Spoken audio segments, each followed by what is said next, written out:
Assalamualaikum warahmatullahi wabarakatuh. Halo sahabatku, apa kabar semuanya? Mudah-mudahan kita senantiasa diberikan kesehatan oleh Allah Subhanahu wa Ta'ala. Sahabatku, kembali bertemu dengan channel Media Edukasi dan Dakwah, sebuah channel yang menyajikan tentang tips, trik, tutorial, dan informasi tentang pendidikan. Sahabatku, pada kesempatan kali ini saya ingin berbagi tentang asesmen pembelajaran di kurikulum Merdeka.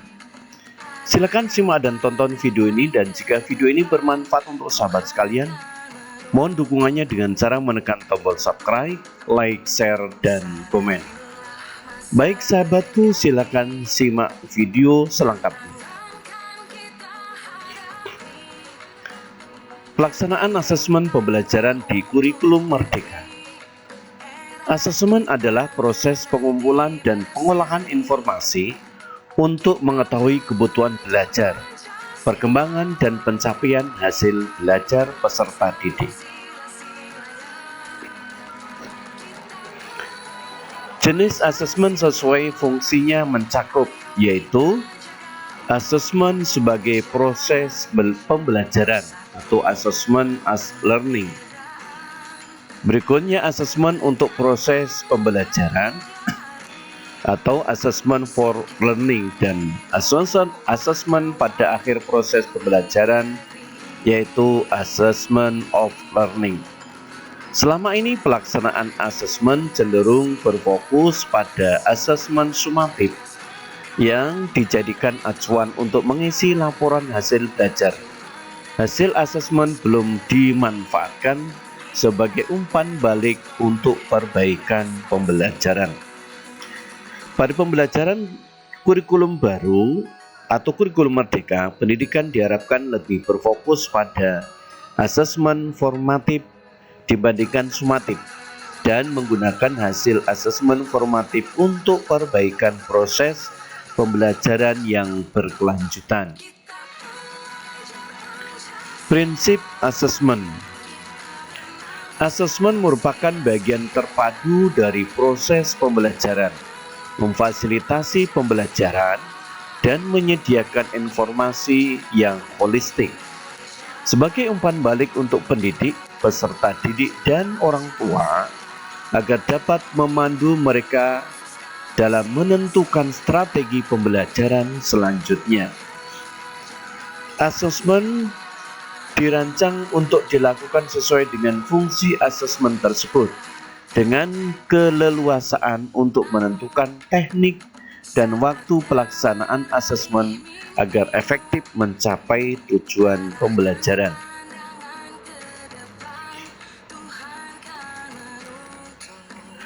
Perencanaan asesmen. Yang pertama adalah perencanaan awal dalam asesmen intrakurikuler dan proyek, dilakukan dengan menentukan teknik, instrumen, dan alat yang tepat untuk mengukur pencapaian peserta didik. Dalam pembelajaran intrakurikuler, perencanaan ini dilandasi oleh tujuan pembelajaran dalam alur capaian yang dituju lewat kegiatan pembelajaran yang telah dilakukan. Sedangkan dalam proyek, perencanaan mengacu pada dimensi elemen dan sub-elemen profil pelajar Pancasila. Upaya perencanaan dalam asesmen intrakurikuler dan proyek diawali dengan kegiatan analisis kemampuan awal peserta didik melalui pre-assessment dalam asesmen diagnostik yang bertujuan untuk mendiagnosis kondisi peserta didik, baik kemampuan, kesulitan, maupun kebutuhan belajar. Yang kedua, pelaksanaan. Pelaksanaan asesmen pembelajaran dilakukan oleh pendidik serta berkesinambungan pada awal, proses, dan akhir pembelajaran intrakurikuler dan proyek, sehingga dapat menampilkan proses dan pencapaian belajar peserta didik secara utuh. Asesmen yang diberikan dibedakan menjadi asesmen terhadap pembelajaran atau assessment of learning, assessment untuk pembelajaran, assessment of for learning, dan asesmen sebagai pembelajaran, asesmen as learning.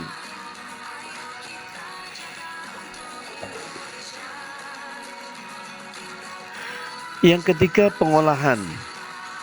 Pengolahan penilaian dilakukan dengan menggunakan data formatif dan sumatif dari masing-masing peserta didik. Dalam hal ini, pengolahan penilaian dalam pembelajaran intrakurikuler dilakukan melalui penskoran dan deskripsi sebagai umpan balik. Sedangkan untuk proyek pengolahannya, penilaian dapat mengacu pada portofolio peserta didik. Selanjutnya yang keempat yaitu pelaporan umpan balik. Pelaporan hasil adalah bagaimana sekolah mengkomunikasikan apa yang peserta didik ketahui, pahami, dan bisa dilakukan. Sesuai pelaporan menggambarkan perkembangan dari proses pembelajaran peserta didik, mengidentifikasi area yang perlu dikembangkan, dan berkontribusi pada efektivitas pembelajaran.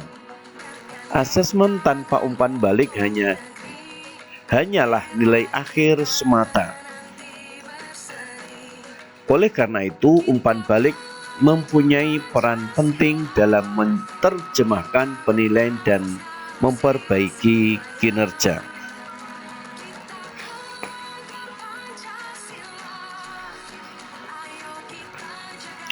Selanjutnya yaitu tentang laporan hasil belajar atau rapor.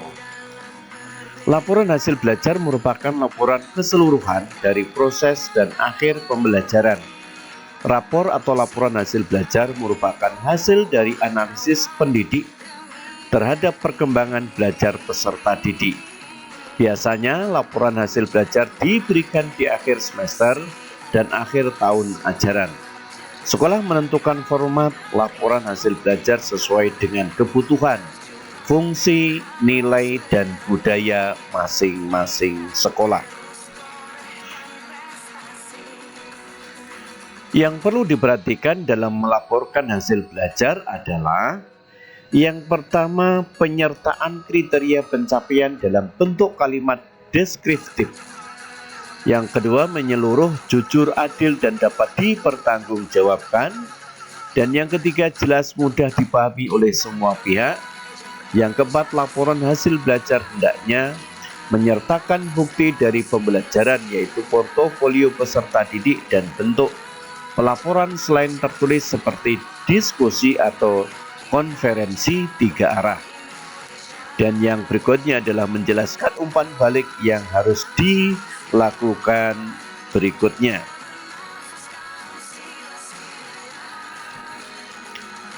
Selanjutnya, paradigma asesmen di kurikulum merdeka. Perencanaan dan pelaksanaan asesmen pembelajaran yang berbentuk formatif dan sumatif perlu memperhatikan beberapa hal sebagai berikut. Yang pertama, penerapan pola pikir bertumbuh atau growth mindset. Penerapan pola pikir bertumbuh dalam asesmen diharapkan membangun kesadaran bahwa proses pencapaian tujuan pembelajaran lebih penting daripada sebatas hasil akhir. Pendidik diharapkan mampu menerapkan ide penerapan pola pikir bertumbuh. Yang kedua adalah terpadu. Asesmen dilaksanakan terpadu dengan pembelajaran mencakup kompetensi pada ranah sikap, pengetahuan, dan keterampilan yang saling terkait. Rumusan capaian pembelajaran telah mengakomodasi 3 ranah tersebut. Dan yang ketiganya adalah keleluasaan dalam menentukan jenis asesmen. Dalam pembelajaran intrakurikuler, pendidik diberikan keleluasaan dalam merencanakan dan menggunakan jenis asesmen dengan mempertimbangkan, yaitu karakteristik mata pelajaran, karakteristik dan kemampuan peserta didik, dan capaian pembelajaran.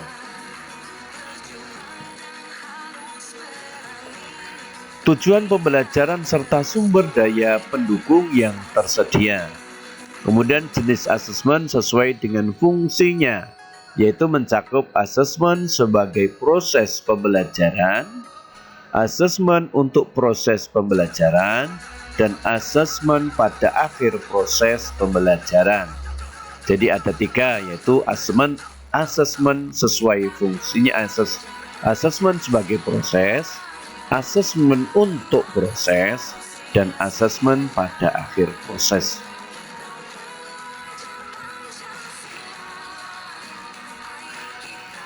Dan yang terakhir adalah keleluasaan dalam menggunakan teknik dan instrumen asesmen.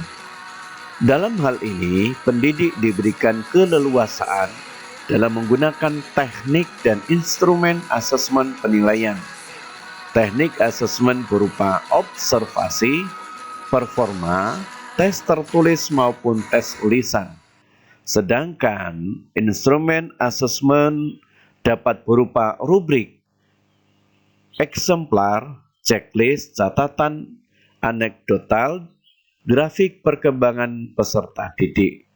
Nah, itulah tentang keleluasaan dalam menggunakan teknik instrumen asesmen. Jadi diharapkan pendidik atau guru itu harus dapat diberikan keleluasaan dalam penggunaan teknik instrumen penilaiannya. Karena banyak sekali teknik asesmen itu, diantaranya yang pertama ada observasi, yang kedua ada performa, kemudian yang ketiga ada tes tertulis, dan yang berikutnya juga ada tes lisan.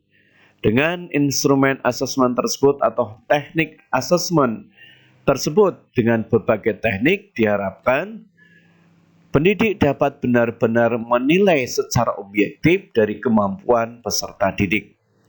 Sedangkan instrumen asesmen dapat berupa rubrik, eksemplar, checklist, dan catatan anekdotal atau grafik perkembangan peserta didik. Dan ini juga membuktikan sebagai keleluasaan pendidik di dalam memberikan instrumen penilaian terhadap peserta didiknya. Sahabatku, terima kasih sudah menonton video ini, dan apabila video ini bermanfaat untuk sahabat sekalian, mohon dukungannya dengan cara menekan tombol subscribe, like, share, dan komen. Terima kasih, sampai bertemu kembali pada video berikutnya. Assalamualaikum warahmatullahi wabarakatuh.